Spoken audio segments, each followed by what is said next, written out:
बिस्मिल्लाहिर्रहमानिर्रहीम। अस्सलाम वालेकुम guys, welcome to my channel. मौसम चेंज हो रहा है, सर्दियां आ रही हैं, तो मैंने सोचा आपके साथ क्यों ना एक नुस्खा शेयर करूं। गले की खराश के लिए, नज़ले के लिए, खांसी के लिए बहुत मुफीद है। बना के रखें और इसको आप पूरी सर्दियां यूज़ करें।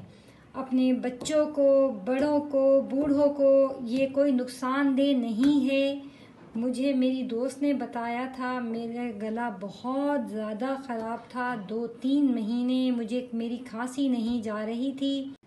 फिर मेरी दोस्त ने मुझे ये नुस्खा बताया। आप यकीन करें, जब भी मेरा गला ख़राब होता है, मुझे खांसी होती है, नज़ला होता है, मैं ये बनाती हूँ। अगर मेरे घर में किसी को होता है तब भी ये मैं बना के रखती हूँ और मैं अपने घर वालों को भी देती हूँ। और आप यकीन करें, मैं अपनी दोस्त को बहुत दुआएं देती हूँ। आप भी बनाएं, आप भी मुझे दुआएं देंगे।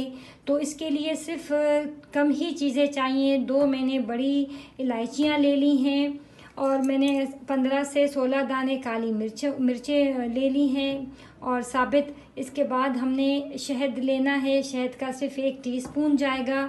तो आइए हम इसको बनाना शुरू करते हैं। चूल्हे का फ्लेम हमने ऑन कर लिया है। अब हम इसको थोड़ी देर के लिए तवे पे भूनेंगे जब तक खुशबू आ जाए। जब खुशबू उठने लगे तो आप इसको बंद कर दीजिएगा।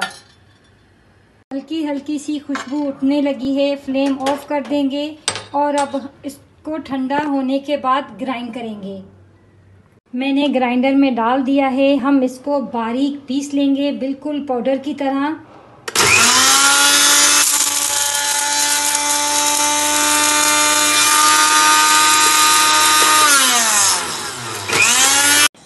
ये देखें, बारीक पिस चुका है। अब हम किसी भी टाइट बोतल में, किसी चीज़ में भी आप डाल के रख दें। अब मैं इसमें आधा टीस्पून शहद ऐड करूँगी और इसको मिक्स कर दूँगी। अच्छे तरीके से इसको मिक्स कर लें। ये देखें,